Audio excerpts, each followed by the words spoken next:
Maya Paugto Karagay, na pong makatutok o sa lahat po ng nakatutok sa ating live ngayon. Ito ang Central Luzon Media Association Pampanga Talakayan ngayon pong January 15, 2026. Ito po ang ating buwan naman ng talakayan ngayon pong taon na ito. No? At bago po natin simulan ng isang napakabuluhang talakayan, para sa ating opening prayer, makasama po natin ang ating kasama na si Jennifer Salenga.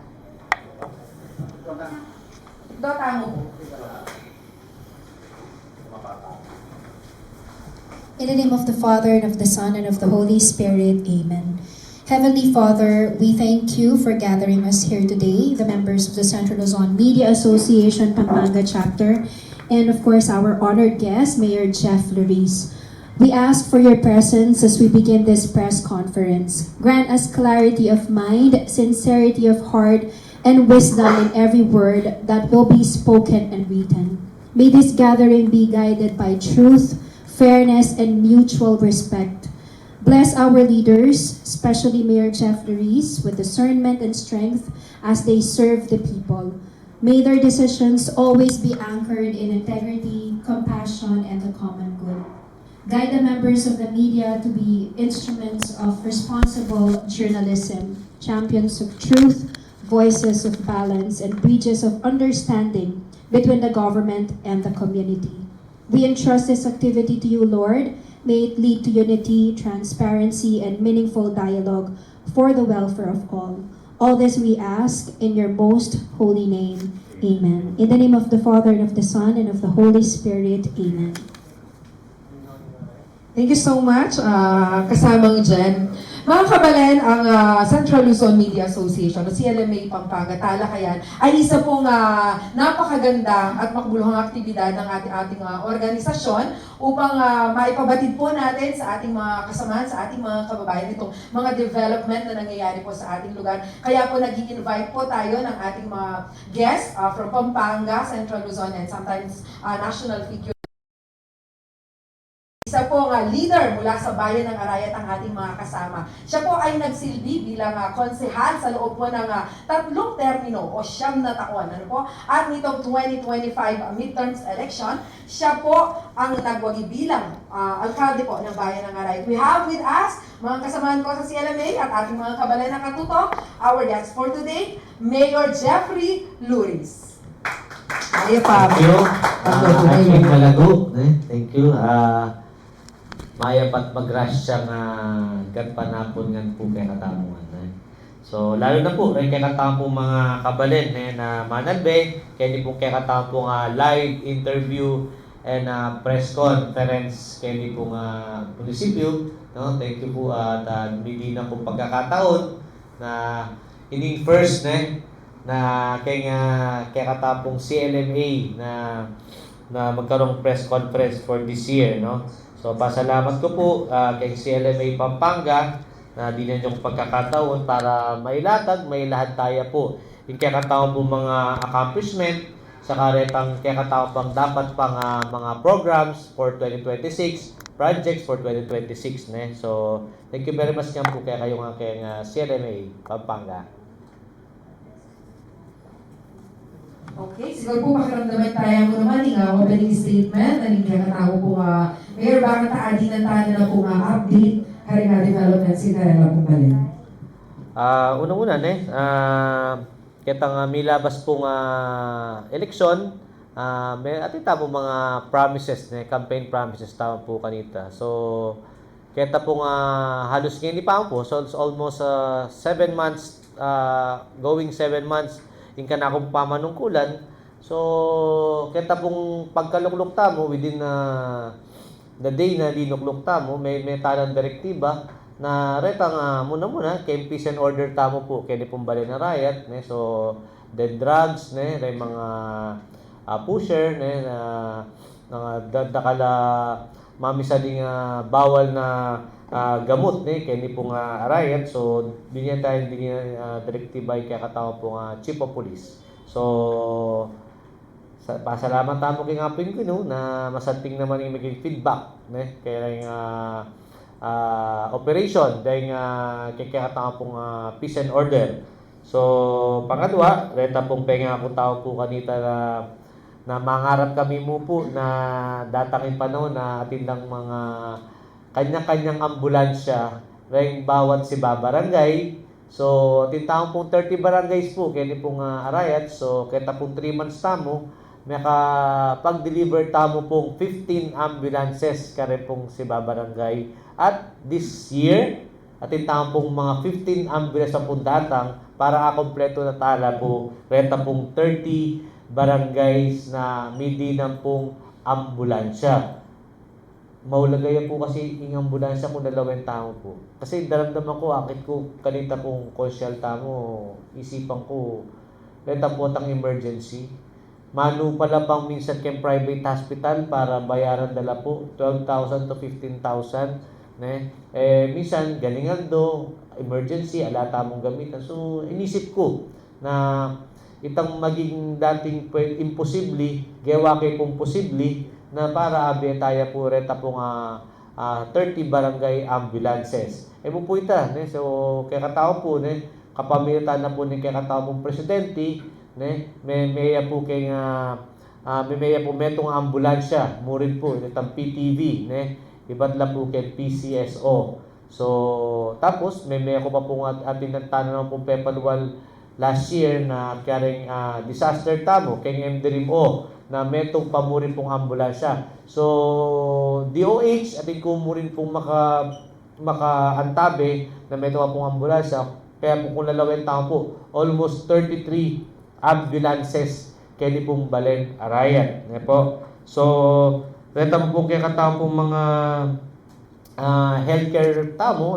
so sinalita na pong ba yung blood chem laboratory, tita na pong inikitang Super Health Center. Pasikanan tayo po kasing Super Health Center tamo po kaya pong munisipyo. So, kaya sinalita pong mga machinery. So, libre na po rin blood chem kaya pong Arayat. At atin tamo rin pong X-ray machine na sinalita mo, saka ECG. So, reta po, maragula pong kasopan, kaya katapong kabalen, na kung lalawin tamo, magkano yan po ba yung pa-laboratory, magpa-lab test tamo, magkano lang po kanita, kung isipan tamo, almost 1,000 to 1,600 pesos. So, ngayon po, kaya yung Arayat, kitang Super Health Center, libre na lang po kanyan. So, January 20, mag-start kami, kasabay na po na nakakatapong Animal Bite Center. So, tinatanaw po rin na Animal Bite Center kaya pong Arayat.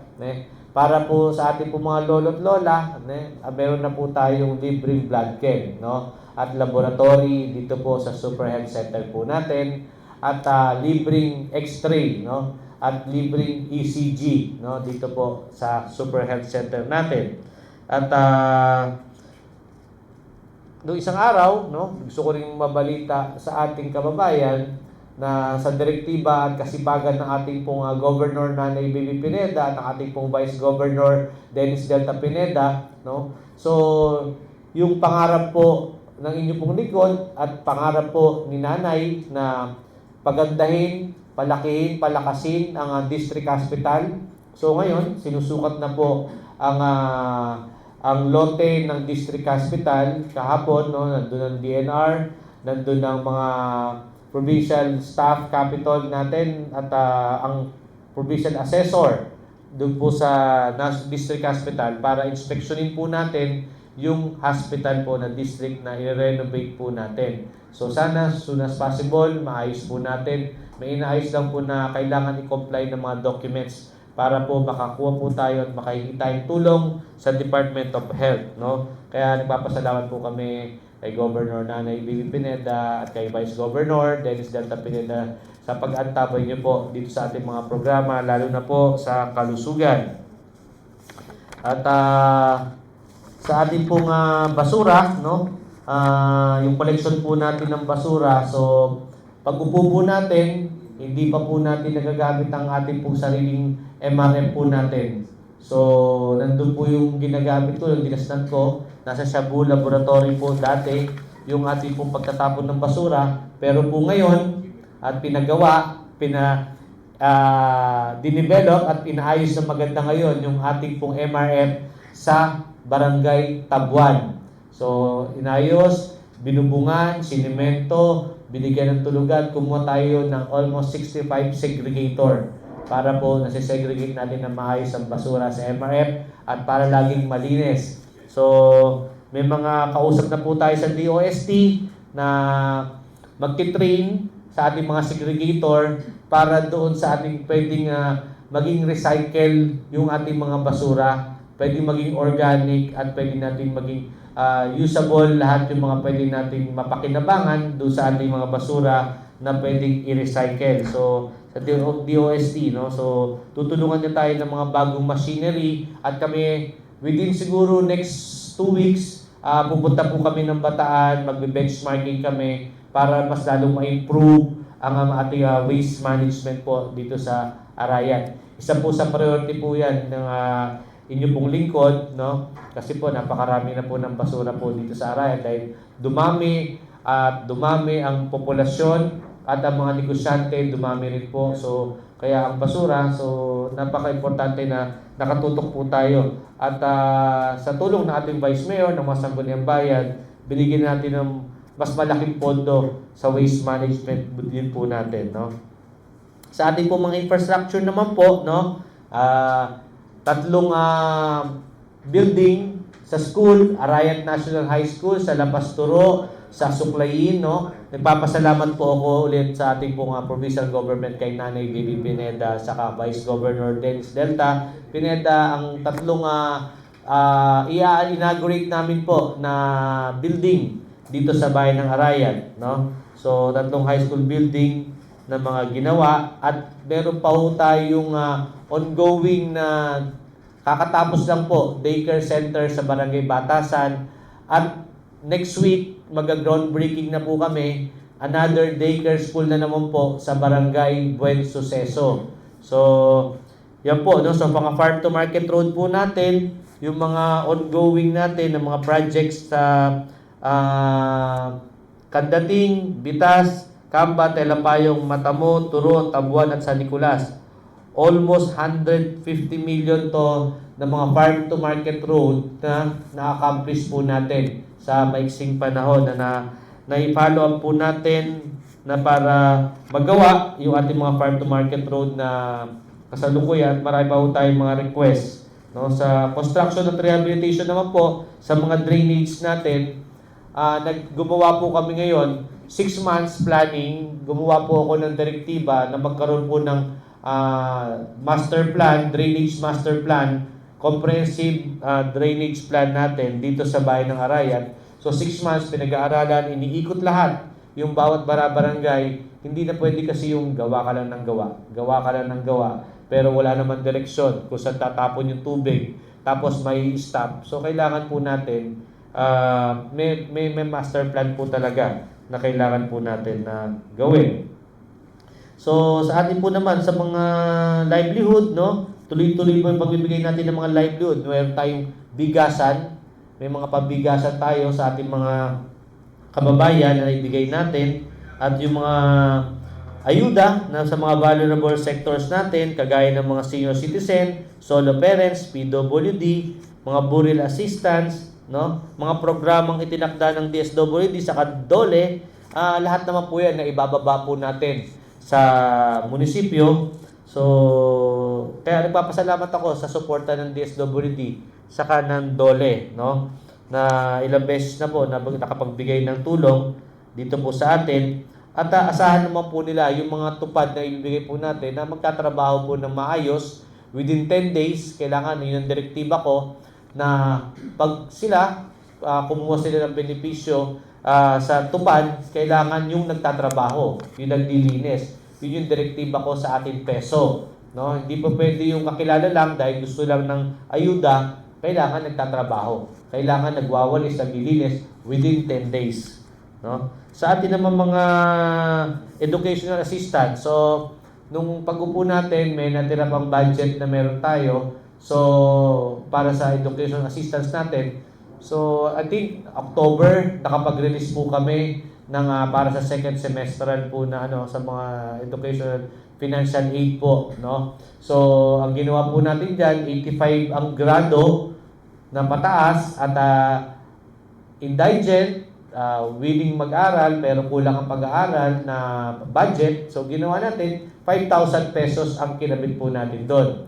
Pag 84 po ang grades niya, may matatanggap din po yung bata para mag-excel siya na makuha niya yung 5,000. So, ginawa po natin, 84 pababa, makakakuha po silang 3,000 pesos. So, last October, nakapag-release po tayo ng almost 15 million pesos sa budget po ng munisipyo na almost 3,000 plus na mga bata ang nabigyan po natin ng educational financial aid po natin.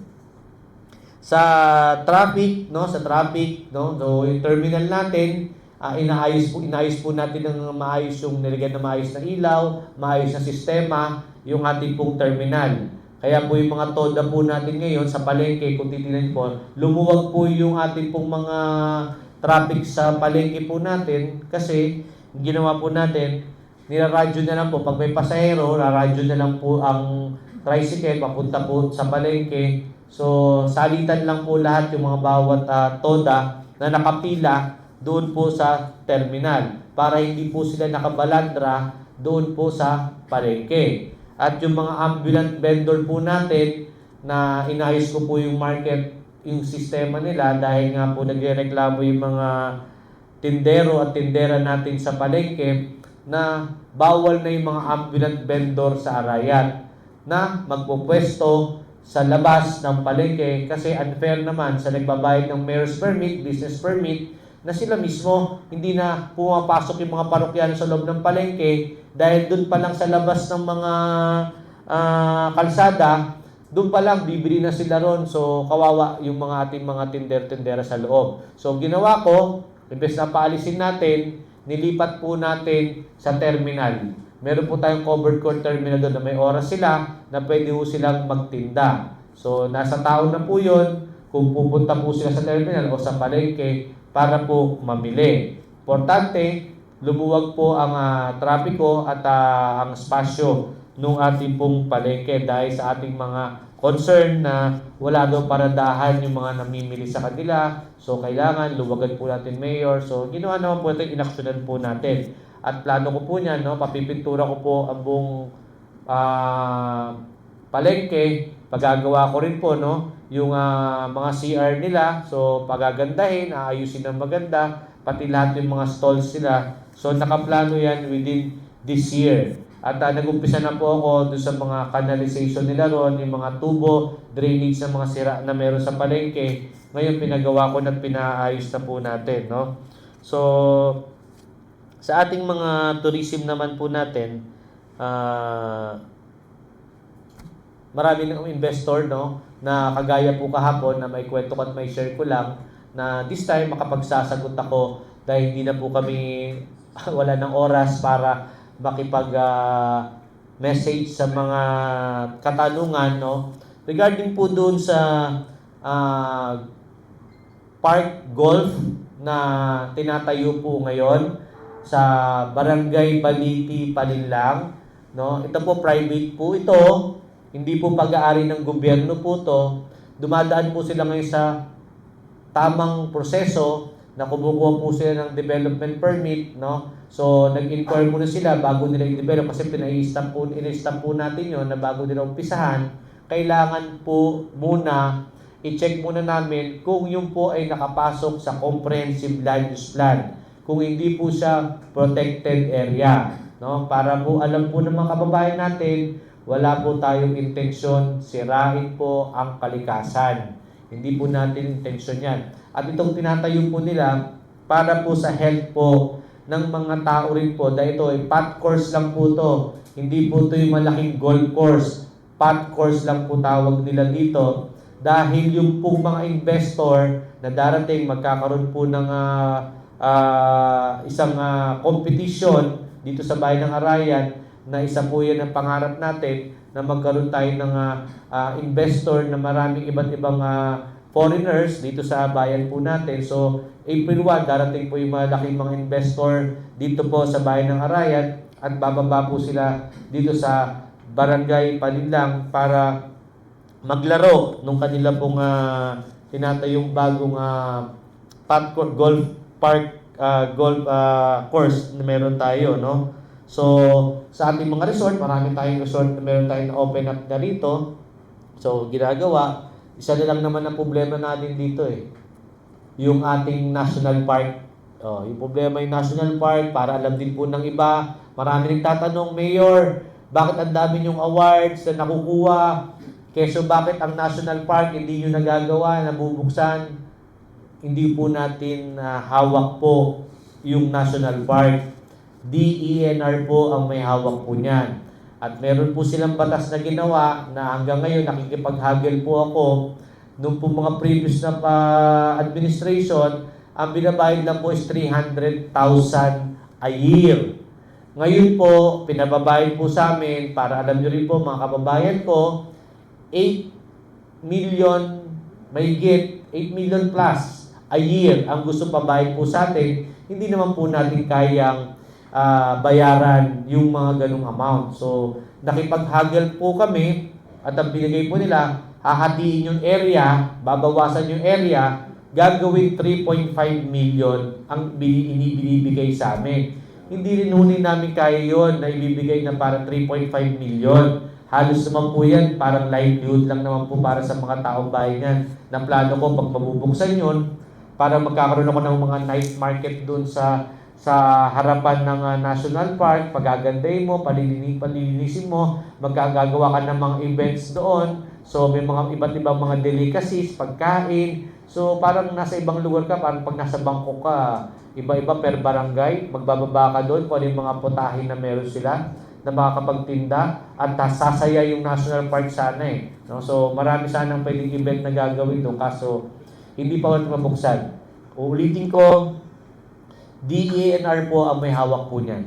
No, hindi po hawak at kontrolado ng gobyerno po ng munisipyo po ng Arayat. Pero tayo po, pinagdadasal po natin na sana magising ang DENR na total, gobyerno to gobyerno naman, bakit hindi nila makipaghagil na sana maibigay na po ang upaya sa ating munisipyo dahil marami na pong nawawala doon sa national park natin. Nangasira-sira na nga po, iba't ibang tao naibenta nga iba-ibang mga gamit doon. So, sana po, no, ang DNR, para nasagot ko na po yung question nyo po doon, no. So, sa ating pong mga bagong logo, matagal na po kasi tayo, no. So, ang Arayat po, kung anong ginagamit po natin logo, hindi po siya naka-registered sa National Historical Site po natin. So, kami po, ito po ngayon ang nagpa-contest po ako, no? Nagpa-contest po ako sa mga kabataan po natin dito na nasa second reading na po ang bagong proposed logo ng bayan po ng Arayat. So, ito po yung ating po sa pag-upo po natin na gusto ko po na naka-registered po talaga ang logo ng Arayat. So, yan po yung bagong logo. So, nasa second reading, alam ko within next week, approve na po ito sa Sangguniang Bayan, tapos ipipresent na po namin sa National Historical Site, no? So, ang Arayat din po, para sa kaalaman po ng lahat, wala pong himno ang Arayat. So, walang himno ang Arayat. Sa pag-upo po rin natin, yan po yung iyon natin. So, gumawa rin po tayo ng mga contest, yung pong ating mga awit, no? Nagkaroon ng contest ito, namili, na may napili na po tayo na himno, no? Ilalabas na rin yan. Kaya lang po, dadaan lang po ng resolusyon at ordinansa, yung approval ng bagong himno po ng Arayat. Napakaganda at pag napakinggan nyo po yun, no? So, yan po, yung mga ibang mga achievements na meron po tayo. So, awards, no? Marami tayong nakuha mga awards within 6 months, no? Yung Peace Marker number 1, no? May number 1 tayo sa Peace Marker Award, no? At Balangay Seal of Excellence at yung Subaybayani, no? Na tayo rin na nakakuha ng award doon, at yung Gawad Kalasag, no? So Gawad Kalasag nakuha rin po natin. So kanina naabutan po ng ating mga kaibigan sa media na isa po tayo sa nominee ng Saludo Award po yan. Saludo Award sa Manila po yan. At nagpapasalamat po ako sa DepEd. Isa po ako sa nominees nila. para sa Most Outstanding Mayor dito po sa lalawigan po ng Pampanga. So, April po ang award yan. So, kanina, ni-interview rin nung tayo. So, nag-inspect na dyan sila. Background check. May mga assessment po sila bago po tayo talaga kung tayo po ang mapipili. So, yan po. Meron din po tayong nakuha natin na Seal of Local Governors Award, no, sa Good Governance, no. So, tayo din po, napili rin po tayo sa lalawigan ng Pampanga. Dalawa po tayo nakapasok sa Good Governance, no. So, ang Florida at tayo po sa bayan ng Arayat ang nakakasama po natin ngayon sa Good Mayors for Good Governance, no. So, yan po, no. So, yung mga report po natin, saka yung mga undergoing na project po natin, lalo na sa DPWH, no, yung tulay sa San Agustin Norte na pinangako natin na tutulungan po tayo ni Secretary Vince Dizon at kasama po natin si Vice Governor Dennis Delta Pineda nung bumista po sila at hindi naman po tayo nabigo nung na-request po natin kay Secretary Vince Dizon na mapagawa po yung almost 8 years na pong tulay dito po sa San Agustin Bridge, San Agustin Norte, na matagal na pong nakatiwangwang at hindi natapos yung proyekto. Ngayon po ay ginagawa na po ngayon. So, salamat po sa inyo, Secretary Vince Dizon, at sa ating pong mahal na Gobernador at Vice Governor Dennis Pineda, no? At yung Arnelo Dike, no? Para sa kaalaman din po natin, ating mga kababayan, hindi po hawak po ng lokal ang pagpapagawa po ng Barangay Kupang o yung Arnedo Dike po natin na alam niyo naman po, nung pag-upo po natin mula Paroba hanggang po San Agustin Norte, kung tignan niyo po, naka-espalto, pinalaman ko po yung daan, napakagandang daan po nun sa dike. Subalit, hindi po natin na hawak, no? Dahil matagal na rin po yung slope protection na yon sa kakasunod-sunod na bagyo, na tamaan na di natin alam kung ano yung naging problema doon sa problema sa pagtaas ng tubig. Pinasok yata yung slope protection ng tubig ilalim ng lupa. So bumaba yung lupa. So kaya po ngayon, no, nananawagan po ulit kami at ginawa ko na po yung part dito sa munisipyo na ipasa po lahat ng compliance sa requirements na kailangan po ng DPWH. So kami po nag-comply, nakipag-ugnayan po ako sa national agencies, sa Kapitolyo, no? So sa ating pong congresswoman, nag-humingi na rin po tayo ng suporta para mag-follow up po doon.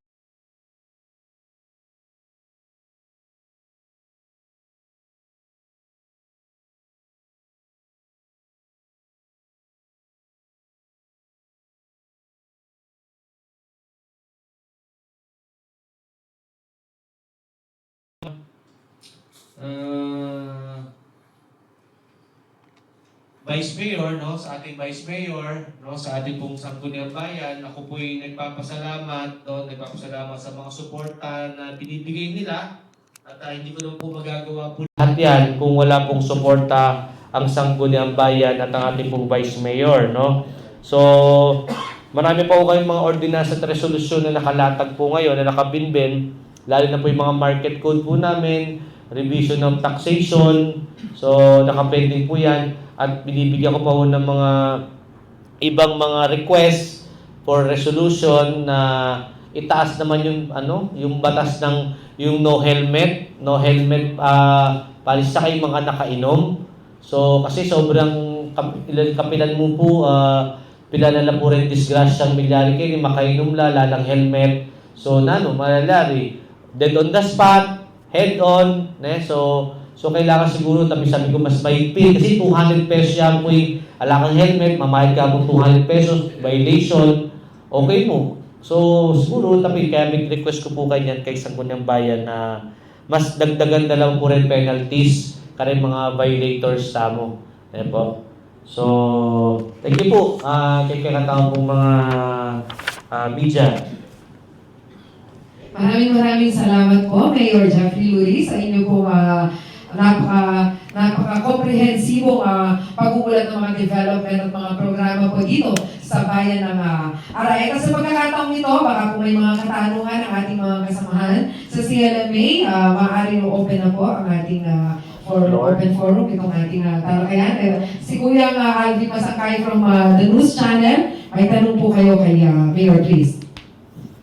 Mayor, good afternoon po. Sa inyo pong unang termino po ninyong panunungkulan, ano po yung nakikita po ninyo na problema o kakulangan dito sa bayan ng Arayat ang nais po ninyo na tugunan ng agaran?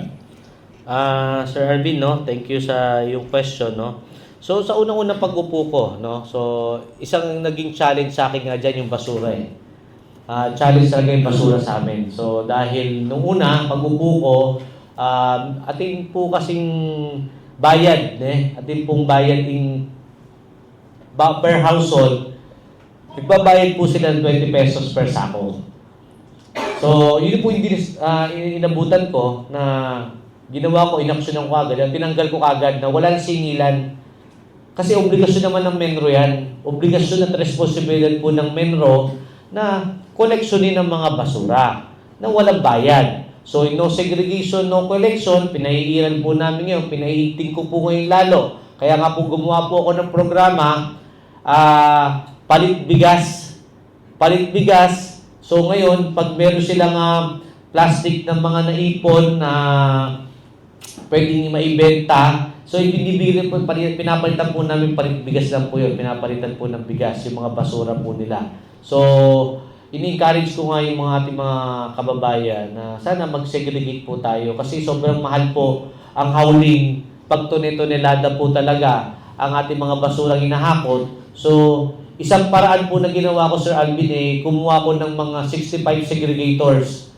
So, kaysa magbayad ako ng malaki sa hauler para hakutin, dadalhin sa Florida, ang basura, ang ginawa po natin, kinumpit po namin, mas makakamura kung mag-segregate at kukuha ng segregator galing pa sa Leyte. So nagpakuha ko dahil alam mo naman, dahil tao, aliwa, minsan, choosy na paking obra. So ikinangwata mo pang aliwang mag-obra kay Leyte. Follow-up lang po, meron po bang, o may mga nakikita pa rin po ba kayo na problema ng mga basura sa labas ng mga tahanan o kaya sa daan na hindi po nakukolekta? Ngayon po, no? So, hindi lang po. Dahil aware naman po lahat kayo yung mga mga household ngayon na may oras, may time na lalabas nila yung kanilang basura at pipick upin po ng ating po mga garbage truck po natin. Okay, last na lang po siguro, doon po sa plastic, palit plastic po sa bigas, wala po ba kayo na halata doon kung may mga abuso po ba o wala naman? Wala. Ang ganda po ang flow nito. Wala naman po, okay naman po, kaya nga tuwan-tuwa, lalo na po yung mga indigent family na mas lalo po sila na-encourage sa itabi nila yung segregate nila yung basura nila dahil pagbaba sa barangay namin ng Menro, so naisip ko yun last year na parang may ayos ko para magkaroon sistema na mag-segregate sila ng basura, yung mga plastic natin na pwede lang ipunin, yung mga sachet, mineral water na ganun. So ipapalit po yun sa Menro, so palit bigas naman po yun. So maganda at smooth naman po yun. Kaya ang ginawa ko, 200,000 lang binudget ko doon ng testing para nag-pilot testing ako. So ngayon, within this year, tinaasa ko yung budget para mas maraming bigas, mas maraming kababayan na mas matutulungan pa. Okay. Ang susunod pong magtatanong mula po sa RW Thank you, Sir Alvin. Thank you. FM, si Tatang Boy sa chat.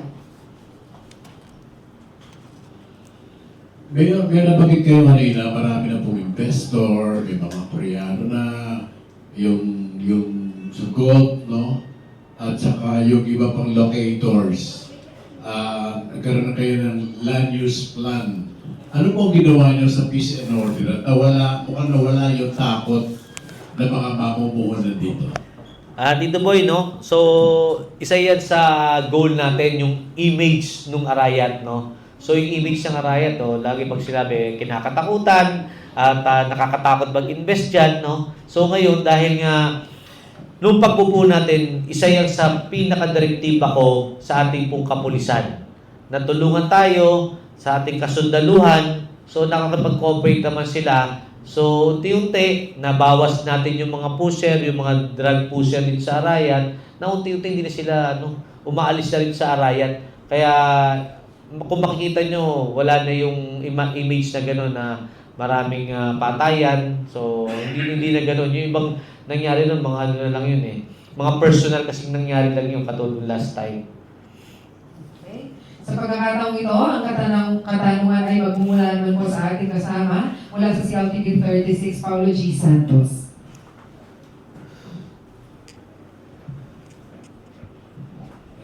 Kayo na rin po yung nagbanggit kanina at nagbigay po ng update po sa amin dun sa anong eksaktong terminology na ginamit po ninyo dun sa golf. Pat golf daw. Pat golf course. Kasi hindi ko nag-golf eh. Kaya nga hindi ko Patting green, no? O parang patting ng pato health ng mga seniors sa Korea. Dahil pag malamig daw doon sa Korea, ngayon, panahon na to, sobrang lamig. So, naghahanap sila yung mga kanilang mga kababayan daw. So, gusto nila, dito sila sa Pilipinas dahil yung health nila, importante. So, kaya yung isang investor dito na Koreano, nagtayo ng mga gano'n ng pating golf na gano'n. Mga ilang hektarya yan? 1.3 hectares yun. Mhm. 1.3 hectares yun, Sir Paolo. Opo. Sa inyong recollection, dahil once upon a time, naging member din kayo ng Sangguniang Bayan, kayo po ba, malinaw po ba talaga yung mapping ng protected area ng Mount Arayat? O pagka medyo mababaya, inaslo, pasok kayo ng protected area? Kaya kayo po kayo balwan. At mga nanay po makipag-coordinate ng PNRT. Unang-una pagkalumulungkurin po, semas ng taya po itang comprehensive land use plan. Kasi tayo po pwedeng mag-approve in kaya katawang pong CLUP tamo, at yung taong pong 649 hectares na gabon na pwede tala pong i-develop. So, in use po na agagamit tapa mo po is 230 hectares in agagamit tapa mo. So, at yung taong pong available land na makalubya po kay comprehensive land use plan tamo, almost 419 niya po pong hectares in available land. So ito pong mag-present kaya katamo na patting course golf na yan, bandida selida na po rin ang gabo yan. Bandaya po palinlang la po rin. Palinlang baliti. So private land la po rin na mag-invest na po kita makita. At in proseso gawada, mintala kini, sinek nila pa bago they develop kung alaya po kitang protected area. So, wala naman po kitang protected area. Pero yung existing po, anong pinakakot-akit ng structure ngayon kasalong sumakan? Ati na po bang parang ganun po ba? Sa tina bang lubang? Hanggang ala pa, Sir Pao. So, ala pa naman makalitang dahil ongoing na ba? Dahil stop ko lang na ating kung ikit na bilang mag-report ka na kaya kami, natin gawang makanita. So, papunta ng kay engineering office. So, bintana bigyan at pinreset na naman detang karelang proposal. So, tapos, sabi ko kanila, basta alang maperwisyo, alang maging epekto kay kalikasan tamo, so, igo tayo yung project. Pero kung wala, kung ating problema, at iya po pwede, yung protected niya, tayo pwedeng aprobahan. Pakilabas ko mo buhay ng malibuging tamo nga bayan. Meron mo na po rin mabayat issue. Isa rin po sa mabigat na issue po ngayon sa mga bayan po dito sa Central Luzon. Yung mga illegal subdivision. Pakiklaro po natin kung saan na po umabot yung investigation po ninyo. At pwede po ba daw ninyong banggitin yung mga pangalan, lalo na kung klaro po na wala po talagang permit. Kasi once upon a time po, dito po sa mga nagbibigay po ng komento sa balita po na nung na-break po natin yan. Ang sabi nila, bakit hindi pangalanan para hindi na kami babiktima pa, lalong-lalo na po yung gumagamit sa online para i-market yung agricultural land at hindi pa na nasa-subdivide na maayos, hindi pa na-reclassify. So far po, rough estimate ba, gano'ng karami yung mga illegal subdivision sa area? Una-una, na-open lang yan para ma-share ko lang sa ating mga kababayan. Na-open lang naman yan nung aking unang buwan na pag-upo natin na nagrereklamo yung ating mga kababayan na nakabili na tinignan ko yung dokumento nila na yung iba halos bayad na sila. Ang problema, wala pa silang titulo at wala pa rin silang lupa na nakikita doon sa kanilang binayarang pera. Ang problema kasi nga, dahil ang DNR nagbibigay ng mga permits doon sa kanilang mga locational plan na subdivided land, na yun nga yung mga racket ngayon ng mga developer na piecemeal. Meron silang 1 hectare, chachapin nilang 1,000, 9 lots lang. Papa-approve nila sa DNR. Ngayon, ipapakita nila sa mga buyer na approve yan, approved plan nito. Pero hindi alam nila, gagawin piecemeal yung 1,000 square meter na sinapchap nila.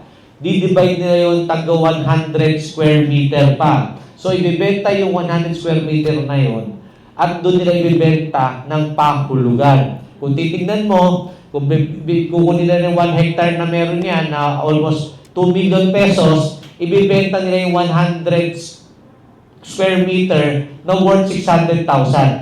Makabenta lang sila ng 3, 4, bawi na nila yung kapital na meron. Ang nagiging problema pa, bibili nila ng presyong mataas kunyari sa may-ari ng lupa, yung mga developer kuno, tapos huhulugan lang, tapos ibebenta na ang lupa. Pag nabayaran na, hindi mo alam kung kailan ka makakasingil, ikaw may-ari ng lupa. At yung bumili ng lupa na binentahan naman, hindi mo rin alam kung masasubdivide yung lupa kasi walang proper documentation. Ako po, sabi ko nga po sa inyo, sa ating mga investor, sa mga nag-develop ng lupa, pwede kayo po magtanong sa munisipyo. Pumunta po kayo sa munisipyo, may requirements naman po na pwede pagtulungan, o kaya mag-online kayo, mag-check kayo, magtanong kayo sa DSUD kung ano po yung proper way para po bumili kayo ng lupa o mag-develop. Basta po tayo, mag-comply lang po tayo ng mga requirements po natin. Wala po magiging problema. At rough estimate ko, ilang bilang ng developer po yung iniimbestigahan natin at may red flag talaga. Ang pinakamalaki kasing yung issue dito, yung Villa Integridad eh. Yun yung pinakamalaki kasi 1,605 na subdivided lot. At yun ay naging controversial dahil doon sa may nakabili ng unang developer na humawak nun at meron naman ay transfer na naman ng ibang pangalan ng developer na naibenta nila. Paano yung unang bumili?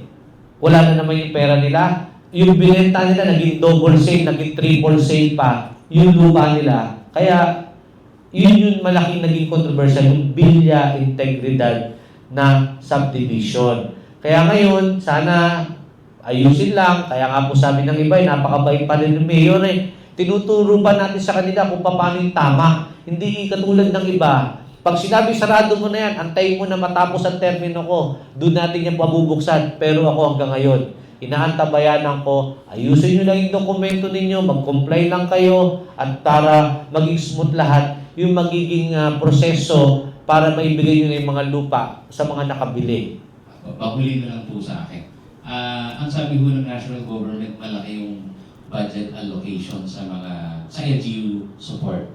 Ano yung mega infrastructure project na kailangan ng mga constituent ho ninyo dito at plano ho ninyo for this year?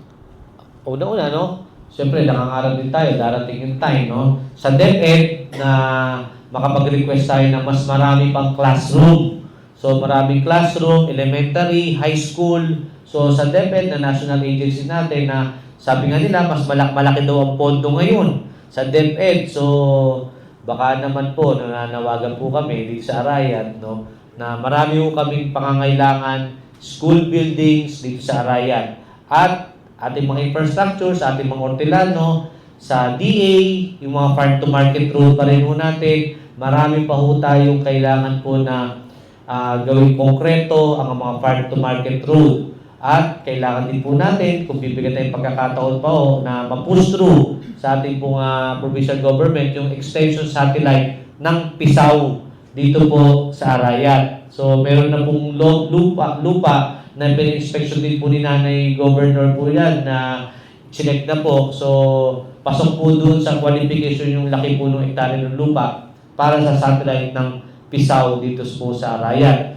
Saka yung district, yun nga po, sana ma-renovate na po natin para mas magandang district, world-class na district hospital dito sa bayan ng Arayan. Thank you po, Sir Pao. Ngayon naman po, pakinggan natin ang katanungan mula po sa ating kasamahan mula sa Balitang Balita, Jennifer Salenga. Hi, Mayor. Good afternoon po. Ang tanong po is tungkol dun sa Arnedo Dike, no? Yung pong pitak-pitak natin sa Barangay Kupang.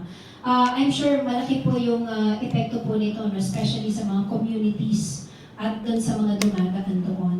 As of now po, paano po yung ginagawa ninyo? Paano po yung ruta ngayon?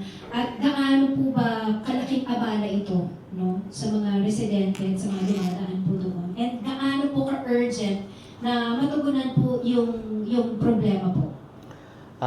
Jen, no? So, ako ay nalulungkot, no? Dahil last year pa yan, no? Kaya nga minsan ako ay nakikita ko pag nag-research ako, hindi ka to sa ibang bansa. Sa Japan, nakita ko, pag ginawa, nasira lang, sandali. Nasira yung kalsada sa Japan. Pagdating kagad ng gabi, madaling araw, gagawin lang, umaga, madadaanan na yung kalsada.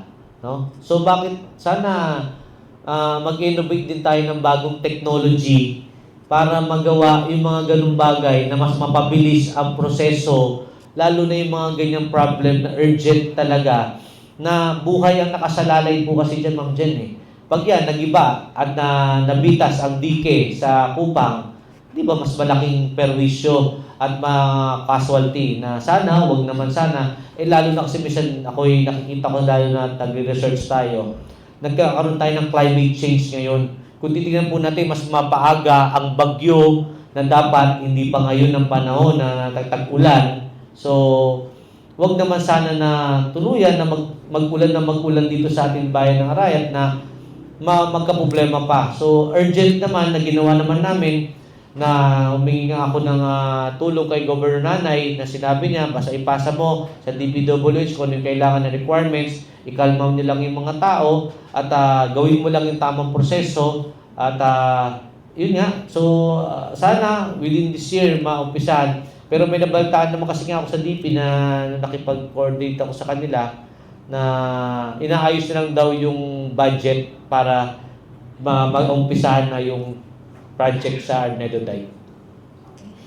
Doon naman po sa National Park, no, nakakapanghinayang kasi yung lugar na yun, isa po sa tourist spot, no, and I know yung tourism po ay isa rin sa gusto po ninyong ayusin dito sa bayan ng Arayan. Paano po kaya yung gusto po ninyong mangyaring settlement sana, no, sa pagitan po ng DNR para ma-realize po yung mga plano po na gusto ninyong mangyari na mapaganda, no, at matulungan po yung mga kababayan in terms of livelihood kapag nagawa po yung mga proyekto na gusto po ninyo sana ipatupad doon sa National Park.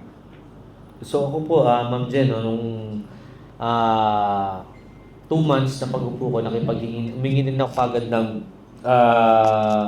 time at humingi ako ng meeting sa DNR at pinahulakan naman po tayo. At yun nga, diniscuss nila sa akin na meron ng bagong batas, SAPA, yung SAPA na batas, hindi ko maano yung pronunciation ng SAPA na binigay nila sa amin, na yun nga, na 8.7 billion ang deklarado nila na babayaran a year. So ako, nakikipaghagil po ako sa kanila na baka pwedeng ibalik nyo lang po doon sa dati na amount na dating 300,000.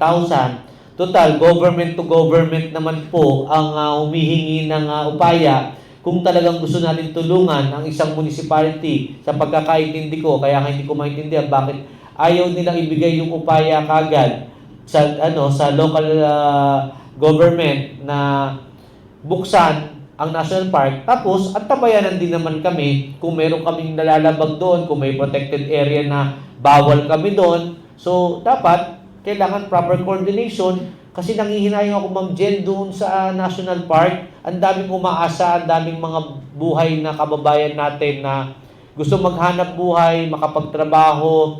Alam mo, maging tourist guide lang sila doon, tagabitbit ng gamit ng mga turista na may hanap buhay sila, nakakapag-iyaw-iyaw sila ng mais doon na kumikita para pangkain, para kabuhay, para sa kanilang pamilya. Pero hindi natin magawa dahil doon sa sapa na yon, no? So, na batas. No? So, kaya sana may awa ang Diyos na mabigyan tayo ng pagkakataon, no? Yung sapa, no? Ano ba yung ibig sabihin ng sapa? Na ito yung SAPA, no, sa Philippine Person Special Use Agreement in Protected Area. Yung po ba rin ibig sabihin nito, yung Special Use Agreement in Protected Areas. No? So, a legal permit from the DNR allows sustainable private activities to ecotourism or research in designated zones of protected area. So, ito nga po, yung bagong batas na ginawa nila.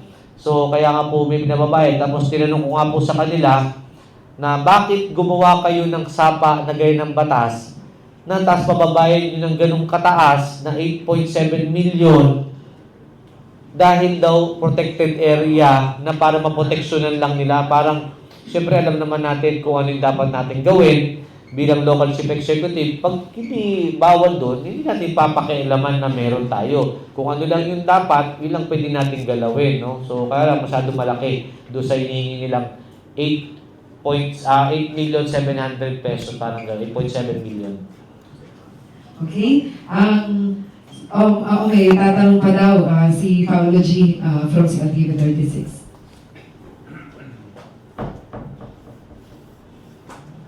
Kung magdindin nyo ngayon, no? Total na pag-usapan natin yung protected area at bukas pangalawa, huwag naman sana mangyari yung magkakaroon uli ng forest fire. Pero may mga investigasyon na nangyari, nakita nila meron talagang nakatira dyan sa itaas ng Duno Carayat, may nagpo-farm. No? So far, ang estado po ng forest natin sa Arayat portion na nasasakupan po ninyo, anong kasalukuyang kalagayan nito? At ano yung mga challenges sa usapin ng pagprotekta natin sa kagubatan ng Mount Arayat? Sir Paulo, regarding din sa ating Bundok Arayat, no, yung problema, kasi totoo yung sinasabi mo merong mga nakatira doon May nakatira at ako, siguro dalawa na po yung napahuli ko. Dalawa na yung napahuli ko, nagkakaingin doon, nagpuputol sila ng mga puno at ginagawang uling. Yung mga uling na puno nandun. So, nung nagpa-drone kami, kalbo na nga Kasi nga, ginagawa lang, pinapatag nila. Iba, pag wala silang napuputol na, ang ginagawa naman doon, nagtatanim siya ng gulay, nagtatanim siya ng mga pwede nilang kainin doon sa protected area na meron. So, yung meron naman tayong bantay kalikasan na tinalaga doon sa Mount Arayat na nag-inspeksyon para doon sa mga nagkakaingin, sa mga nagsusunog na meron tayo. Pero ako yung nananawagan dahil hindi naman natin sa sobrang laki ng sakop ng ating Mount Arayat, dapat may kaantabay din dapat ang DNR. Dapat sila rin mismo sumuporta rin sa amin, magbigay din sa amin ng support dito sa mga nakikita natin na problema sa pagkakaingin na meron at yung mga pagsusunog na meron ng ang mga ibang kababayan na meron. Pero kami naman, sa part namin, ginagawa naman namin na yung meron kaming tilaga na bantay kalikasan para pag may nakikita kaming ganun na problema, pinauhuli kagad namin. Kaya ganun din namin, naawa lang ako May chainsaw siya, wala talagang makain yung pamilya. Sabi ko, wala ka namang ibang pwede mong pagtrabahuan. Kesa ikukulong kita, mas problema yan. So, bigyan kita ng second chance kung daw lang gagawin na mamumutol kayo ng puno at gagawin yung uling, no? So, bigyan na lang kita ng livelihood. So, pumayag naman yung kababayan natin doon sa nakatira sa nasa bundok mismo. So yung big challenge yung pagbabantay? Pagbabantay ang problema. Pagbabantay. Saka, hindi kaya, sobrang laki. No? Hindi natin kaya lahat. Mga ilang barangay po bang may sakop sa mismo slope na Arayat? Malaki. Palinlang, Baliti, San Juan Banyo, no? Lakyos, no? So, yan yung mga halos sa dikit ng barangay na sakop ng Mount Arayat. Pero wala kang... Lapas Turo. Pero wala pa namang pumapasok sa radar ninyo sa Intel na yung pupunto ka rin, napasukan naman ng mga... Kasi may hindi nagbebenta ng lupa, farm lot sa tiin, sa puntong ng Arayat. May mga pumapasok din mo ba sa inyong sumbong na ganito? Marami po. Marami po mga sumbong na ganun. Kaya kami nga po, no, na talagang maigpit kami at nasa barangay level din kailangan ko ng suporta na kailangan regarding sa mga nakikita nilang mga bentahan o pumapasok sa kanilang barangay, dapat nasa barangay level, i-report pa rin nila dito sa amin sa munisipyo. Kasi kung wala namang mag-report sa amin doon, di namin lahat mamomonitor regarding lahat ng mga problema niya, yung bentahan, bilihan sa mga lupa doon sa, lalo na sa mga protected area ang meron tayo. Okay po, next. Punta tayo naman tayo papag-idea. Sige, abang ko tangi dito Okay boy. na yung Paulo. Okay na po kami tayo. Medyo sinobra na. Pero ating kami pupunta ng bypass. Ating tamo pong bypass sa Taan ng Arayat or Arayat Magalang. Arayat Magalang po. Kung saan? Ganda po turo. So, ita po iapitan sa sabentang bypass 4 lanes. So, bypass 4 lanes. So, gagawin din po. Almost tabalo kung pilan na pong kilometers po kanyan yung mayayari. Pero po, last time na mintala po rin yung contractor, magka-problema kaya may stop yung itang project. Kasi magreklamo lang po rin ang dalanan na po rin ang karela pong Gabon na rights naman po reta. Kaya sinabi ko kita, mikiban din na ng Gabon, wala po kayong karapatan dito. Project po ng gobyerno to at rights lang po yung sa inyo. Wala po kayong hawak ng titulo, bandang San Mateo na lang po eh. So malawak na lang po. Mula San Juan Banyo, so hanggang San Mateo na lang po ganyan itong project na dalan. So makabaan na lang po ganyan. Ditak na lang po lagpas na turo magalang tanang po ganyan eh. Mag-exit. So, yung problema, kaya sinabi ko itong mikibandi po ng Gabon, ayaw nyo po ba tataas yung balor ng lupa ninyo kasi magkakaroon ng kalsada. Eh gusto nila ipabayad pa sa kontraktor yung lupa nila na dadaanan. Eh sabi ko, magkano yung binili yung lupa? 50,000 pesos. Ilang hektarya ang lupa? 50,000 pesos lang. Ngayon, yung kapirasong dadaanan lang nung daan na bypass, eh papabayad mo ng kalahating milyon. O kaya sabi ko, huwag po kayo magagay, magbibigay po ko certification na kami na po ang masusunod. Dapat, wala na po kayo dyan. Tulong na lang po, nabibigay nila ng 50,000 po yung daan. So ngayon po, alam ko na ayos na po yan. Kaya mag-i-start na po sila yan. Ang kulang na lang po niya, alam ko, parang nagkakaproblema sila sa DPWZ, minsan kasi sa paniningil. Dahil nga na-stop, nagkaroon ng iba lahat yung mga dating regional director at yung pong mga dating district engineer natin. Kasi gaganda po yung negosyo at saka yung Gaganda po. Opo, yung proseso lalo po. Development, yes. Development po natin. Saka po, dito boy, meron na po tayong nakaprepare po niyan sa, dito sa Barangay Arenas, meron po tayong dadaanan na papuntang NLEX na daan na gagawin na po ngayon dito. At ako, re-request po ako niyan na sana magkaroon din po ang exit kagaya sa Mexico na may exitan na rin po ang sarili ang Arayat. Kami po tayo sa Santa Ana Arayat Bypass. Opo. Meron din po. Meron po. Okay. Iba pa ho yun. Iba pa ho yun. Iba Ano ho po yun. status na nun? Nadadaanan na? Oh, wala po. Matagal na pong, hindi nagagawa eh. Kasi Ito po, po eh. March 2024, sinabi, about to be completed na yun eh. Opo, wala pa ho. Hindi pa ho natapos eh. Andyan po eh, Santa Ana, San Pablo, tatagos po yun eh. Yung bypass po dyan eh. Hanggang ngayon, hindi pa ho tapos. Yun, wala ho development po doon. Sa Santa Ana na lang po yung ano nun. So mas mabilis pa, malamang pang... Matatapos po yung sa bypass dito sa San Juan Banyo to ang Magalang kaysa po dito sa Santa Ana bypass San Pablo eh. Kasi putol pa ho hanggang ngayon eh. May putol po or natapos pero hindi na madaanan? Hindi, putol pa, hindi pa ho tapos gawin eh. Oh, Hanggang ngayon, di ba yung diretso papunta sa kung magagaling ka Sindalan, ang Kaluti bypass na huli, Anaw. Ay hanggang ngayon, wala pa ho eh. Hindi pa ho tapos eh. Ano kayong communication with the contractor po ngayon? Wala po, hindi ko po sakop na po kasi doon sa bandang Anaw, Santa Ana eh. Mexico, Santa Ana, magkakatikit po yan eh. Tatagos po dapat sa amin eh. Hindi po, yung pong sa Santa Ana Arayat, yung after the university, college. Opo. After po ng Rotonda sa Santo Domingo, Opo. yung pong nakano eh. Wala pa. Wala pa rin. So, papalok din mo natin yan. Ghost project. Hindi ka pa Mayor, manawagan ka rin. Mayor, may manawagan ka habang nakatype ka. Hindi, ako po nanawagan po ako no, sa ating pong Undersecretary Vince Dizon. No, na nawagan ako na marami pong mga proyekto na nakabinbin at mga request po namin na hindi po namin alam paano makipag-communicate na mapabilis lalo yung mga programang pinasa po namin sa kanila pong agency sa district offices ng po ng DPWH.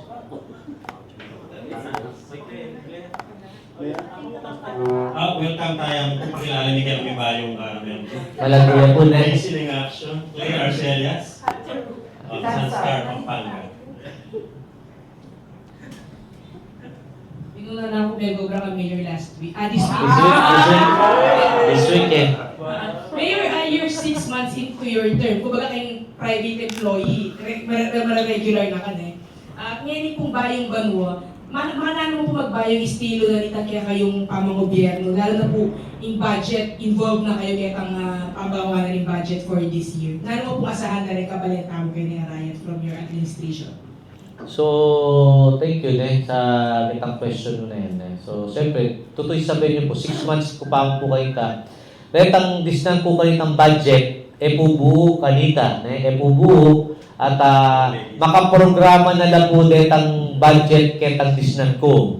So, this year, itapin, kami ginawa ka rin budget tamo kanini for the whole year. So, priorities tamo nga gawa ta naman systematic kan sa ganang pondo. Kung nano rin ang mga importante, social services, economic services tamo, karing health, education. So, kita tala dinesignate nga din sa ganang budget. At meeting with the department heads, kung ano rin ang importante, kay MSWDO, kay PESO, kay katawang disaster, kay municipal planning tamo, kay engineering tamo. So, sa ganang yan, pagkalukluk ko January 5, may resuming obra, meeting kagad with the department heads. And then, continuous pa mo rin meeting me by individual, mag-meeting kami ngayon, nanulit ang programs mula first quarter, second quarter, third quarter.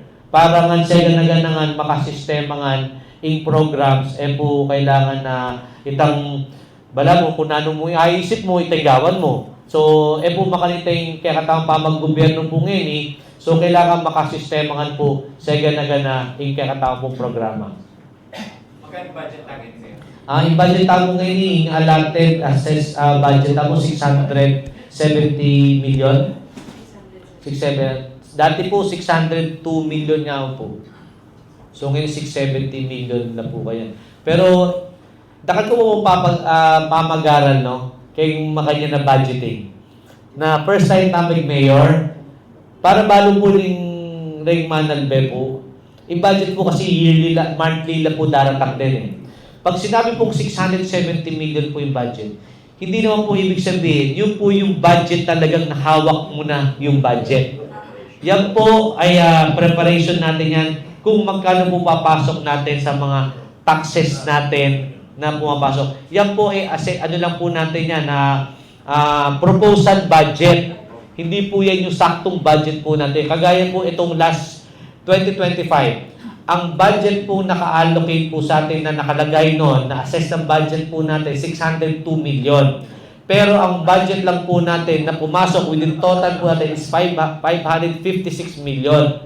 So, nag-deficit pa ho tayo ng almost ilang millions pa ho doon sa pagpo-program ng budget. Kaya nga po bisan, nami-misinterpret nila. Akala po nila, pag nilatag na yung budget, yun na yung budget na talagang naka-allocate. Hindi ba ho? Depende yan sa hawak ng Treasury Department at sa collection. Pero yung IRA, fix po yung IRA na yon. So yung IRA po natin yan, almost 500 million yung IRA. Yan, iban na po rin kay national.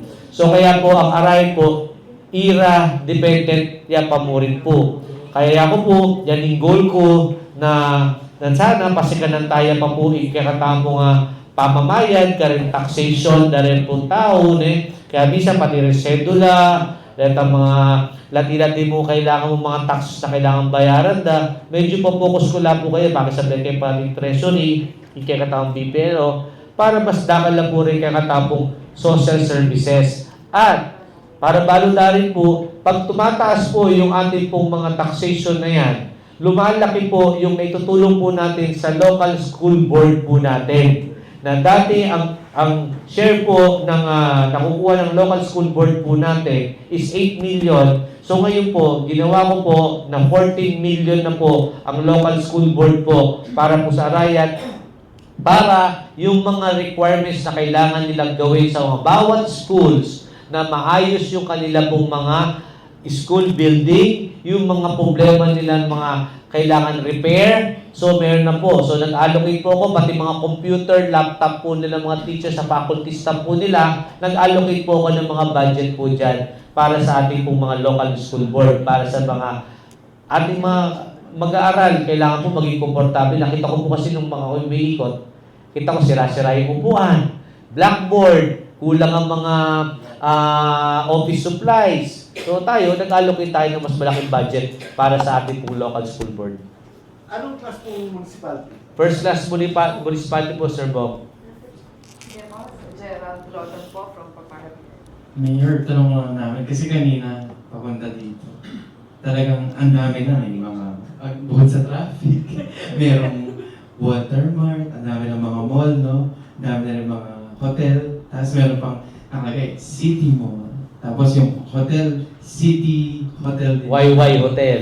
Oo, yun, sir. So, tanong na namin, baka manifesting na po ba ito sa under our administration na cityhood ng Arayat? Oo, sa qualification kasi sa pagiging syudad, pasok ang Arayat dun sa population na 150,000 population, pasok tayo. Pati sa hektarya ng lupa, pasok din tayo. Ang di lang tayo pasok yung income.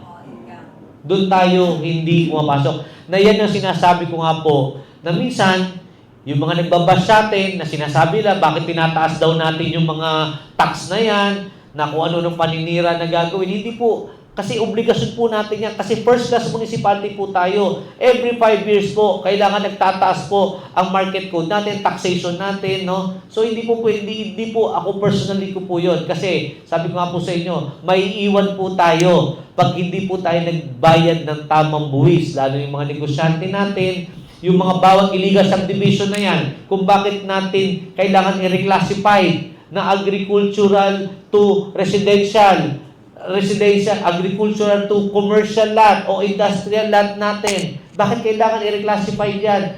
Para tumaas yung ating mga balon ng lupa at yung mga taxation na meron tayo. Na hindi ko maintindihan po iba, na hindi nila maintindihan po ba na parte ng gobyerno na kailangan natin tayong mga negosyante magbayad tayo ng tamang buwis at taxes para po maingat po natin yung antas na pamumuhay ng isang bayan.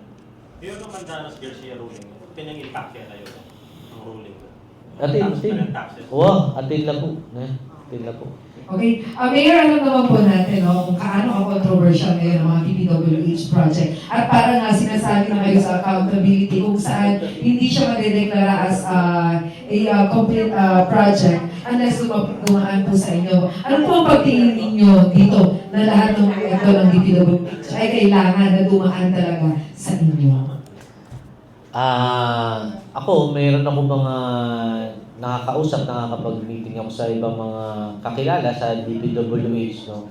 Sila rin ngayon, minsan nahihirapan sila, naguguluhan pa sila sa guidelines Hindi rin namin, at lalo na ako rin, ang dami ko ng proposal at mga request sa kanila na lumalabas sa national na napakinggan natin sa mga reports na sinasabi nila, bababa na raw nila yung pondo at ang local chief executive na magpapa-implement ng mga pondo ay ng mga project. So, magbibigay lang kami ng request, hihingi kami sa national agencies, ibababa ang pondo, kami ang mag-i-implement.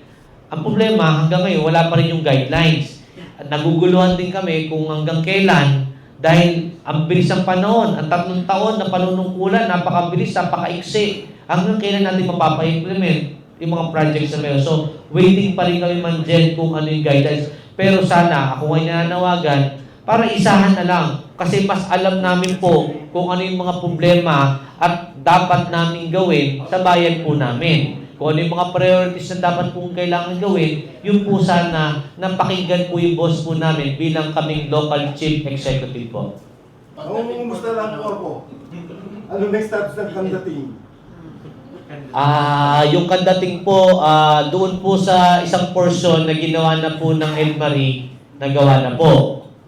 Yung isang portion na lang po, ang hindi pa po nagagawa at natatapos. Pero wala po talagang pagbunot ng mga seatpines. Wala po, kami po mismo. Yung mga crane po natin at nang kumuha pa kami ng other crane noon at pinabantay ko pa po sa ating sa chief of police natin. Kasama pa po natin si ano noon, si PD natin, Marcelo, na talagang nag-assist pa po sa amin doon at nagpamingi ng suporta. Hindi kayang bunutin ng sheet pile talaga. Masyado ng ano. Yung crane, umaangat eh. Umaangat yung crane, no? So, hindi kaya. Masyadong malalim po. Masyado ng malalim na, hindi, parang naglalak yan eh. May interlocking eh. May interlocking sa ilalim. Pag binaon na nila, may interlocking, hindi na muna yung may babang mayangan. Opo. Alam naman po natin na marami pa tayong mga tanong. Hindi yung ating nasa 700 viewers po natin eh. Gusto rin sumingit ng tanong. Pero last 2 questions na lang po siguro mula sa ating mga kasamahan. Okay, ang ating presidente, Mr. Mark Alencison. Sige.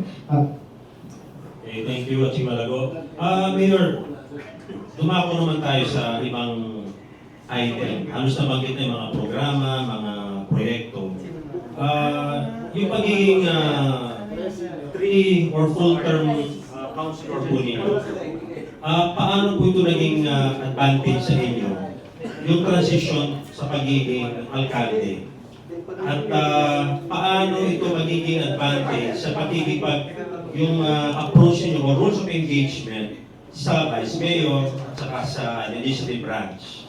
At paano niyo po na-manage yung oras po ninyo sa pamilya na ngayon po ay kayo na isang alkalde kumpara nung kayo po isang konsehal, Mayor? Sir Mark, no? Thank you sa question ninyo, no? So, pagiging konsehal, yung legislation, no? Gawa na kami ordinansa, gawa kami batas, pag may request ang alkalde nun, so, titignan namin kung paano namin di-deliver yung aming trabaho nung ako'y konsehal, no? So, at nakita ko, nung ako po'y konsehal, nakikita ko yung mga makakulangan. Pero wala kang magagawa dahil andun lang, may limit lang yung iyong power na hindi ka pwede sa implementation.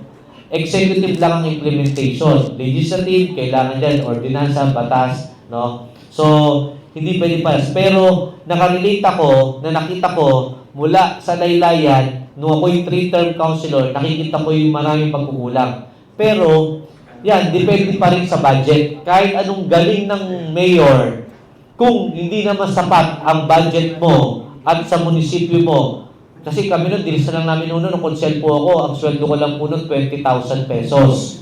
Kaltas-kaltas pa yung SSS, GSIS, pag mayroong pandamayan dyan, so magkano na lang matitirang sweldo. Ang budget namin nun, almost wala pang 90 million lang nun, 90 million. So kung titignan po ninyo, 2007, 90 million lang.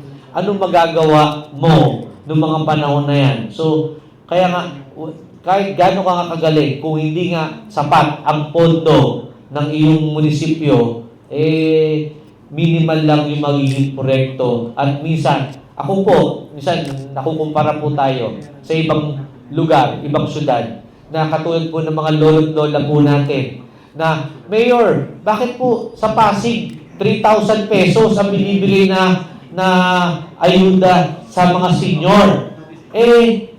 Tanungin niyo po, magkano po yung budget ng Pasig? Billions po ang Pasig na nakakakuha ng 3,000 pesos ang mga senior citizen every month. So, hindi po pwedeng ikumpara. So, doon ko nakita, Sir Mark, na nasa pondo yan na legislation. At tayo naman, nung naupo tayong alkalde, swerte tayo, medyo malaki na po yung pondo na meron tayo. Kaya yung nasasabi ko sa inyo, yung mga pera ng gobyerno po ngayon, nagagamit po natin sa tama. Meron na po tayo ngayon transparency and accountability sa bayan po ng Arayan. At tayo naman po, nung naupo tayo bilang alkalde, minsan meron po tayong quality time pagkain natin ng holiday para sa pamilya, sa asawa, sa mga anak. So, chinecheck po natin kahit na paano, 2 days lang, nakakapagpahinga tayo. Kasi baka ma-burnout din tayo, Sir Mark sa sobrang stress. Kasi mula nung umupo tayo, dire-diretso yung trabaho. Umuwi tayo, 7 p.m. ng gabi, papasok tayo umaga. So, baka ma-burnout din tayo. So, kailangan natin may time pa rin sa pamilya. Mayor, follow up na lang. 2 years from now, election na naman. Isa ka sa mga pinakabatang mayor. Sa mga aspirant, ano po yung magiging advice po nila sa kanila kung may plano po sila tumakbo sa 2020? Papasok ba sila o hindi? Basta sila, kung tumakbo sila, tatakbo sila, kalayaan naman po nila yun Kasi kung sino man yung gusto tumakbo sa 2028 election at kung meron po tayo magiging katunggali bilang mayor, basta akong advice ko lang sa inyo, no, simple lang naman mamimili lang naman ng tao, yung masipag o yung tamad, yung nakapag-aral o yung bobo, yung datihan na nasubukan nyo na nakita nyo o yung sistema, o yung nakita nyo na umupo ngayon pero nakikita nyo kung ano yung progreso ng bayan ng Arayan. Okay? Mayor, Yes, sir. bilang alkalde, pabor ka ba dun sa sinabi ni Secretary Vince Dizon ng DPWH na isama yung mga alkalde sa pag-check ng mga infrastructure projects sa kanilang area? Parang kasama kayo dun sa mag-accept or mag-approve muna na Certification na mag-certified na kung natapos o nagawa, no? So ako, no, sana nakikinig si Secretary Dizon na sana mas ma-implement yung ganon.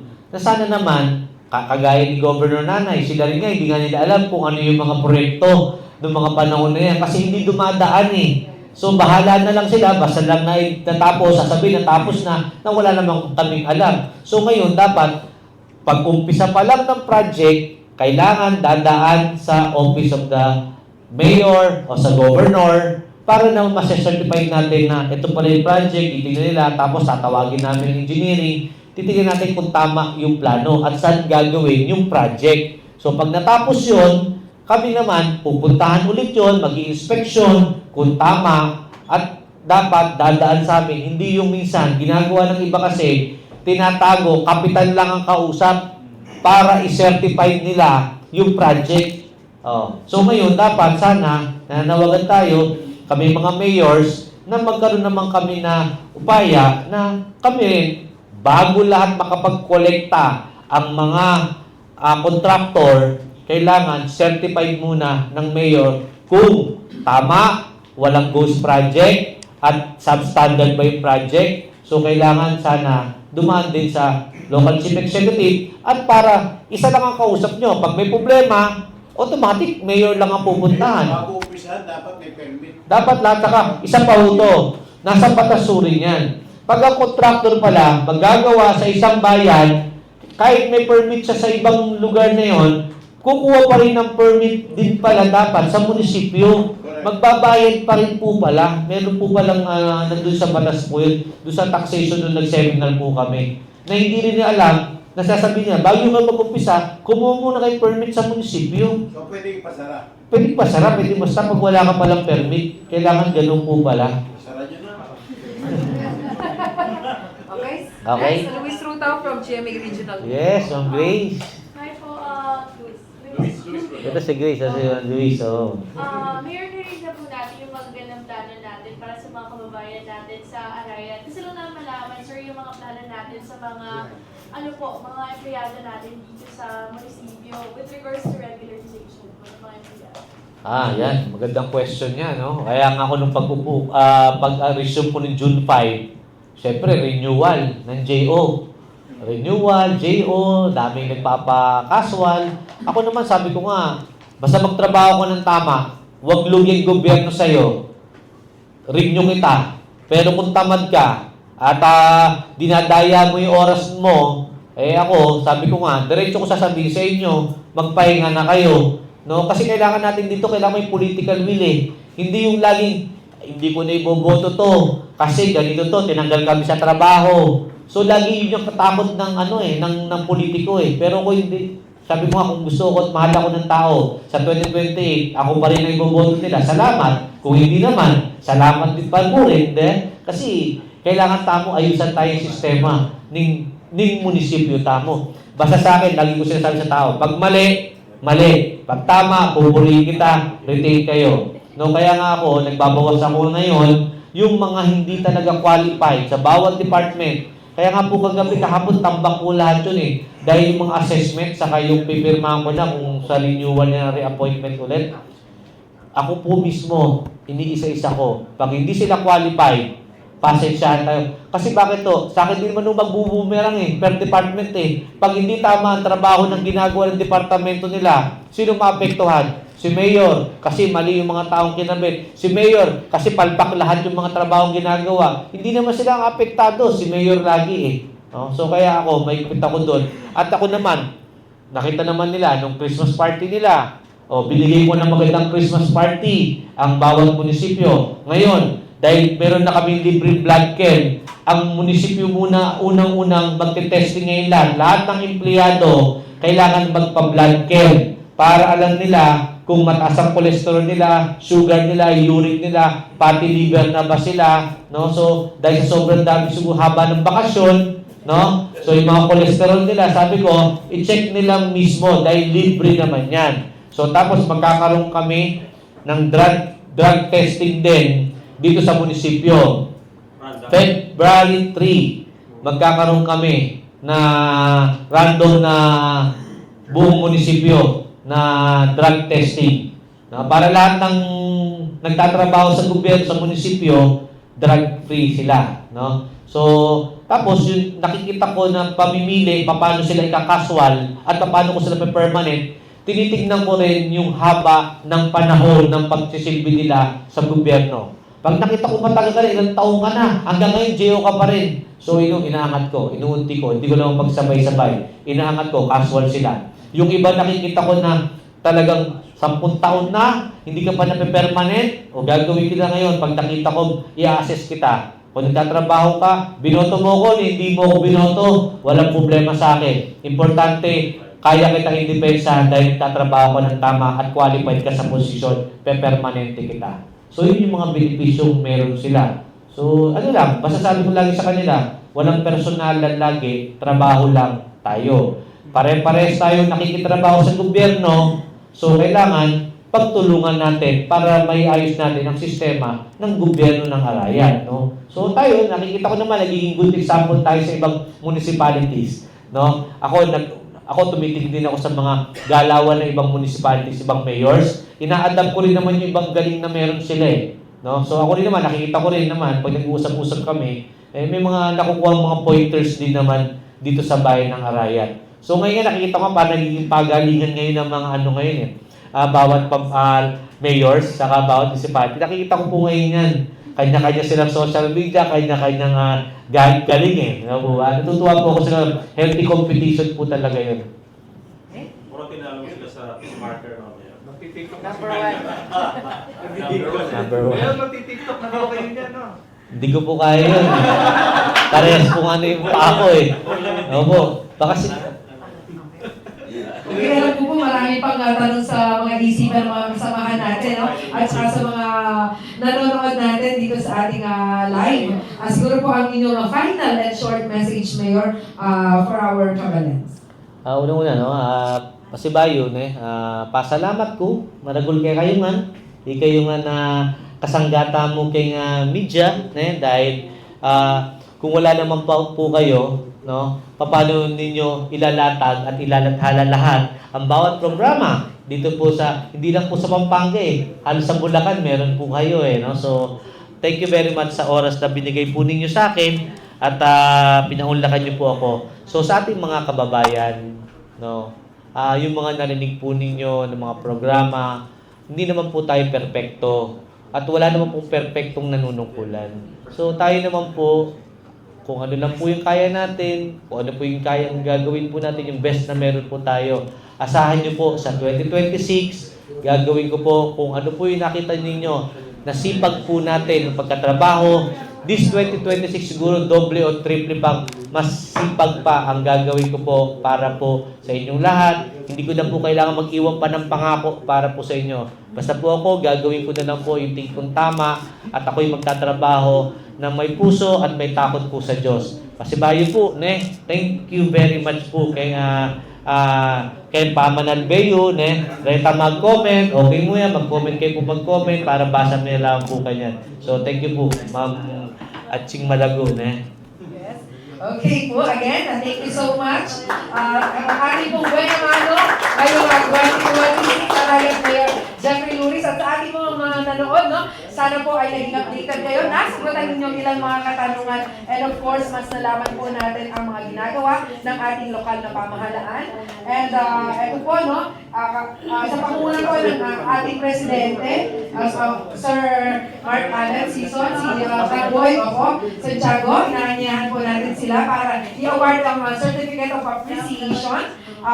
This certificate is proudly presented to Honorable Mayor Jeffrey Luris, no, Mayor of the Municipality of Arayat, Pampanga, for demonstrating youthful, energetic, and decisive leadership as a local chief executive, and for sharing your valued time as a resource person in presenting your administration's plan, programs, and priority projects with direct impacts on Arayateños on the occasion of the CLMA Pampanga Balitaan at Talakayan Live. Your commitment to progress and inclusive governance continues to inspire both your constituents and the media community alike. Given that this 15th day of January 2026 at the Arayat Municipal Hall, Pampanga signed, Cesar Lacson, Chairman Emeritus CLMA Pampanga, Mark Allen Sison, President, Alberto Santiago, Chairman, and Albert Lacandale, Executive Vice President.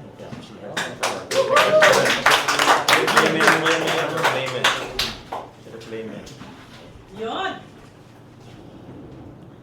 Dito po. Kenny po, GNN po. Kenny! News na. Official photographer. Yes. Sunny. Okay na. Okay, maraming salamat po. Ang Panginoong Lingkod at Manujan ng Bangaro. Ito ang CLMA Pampanga Talakayan.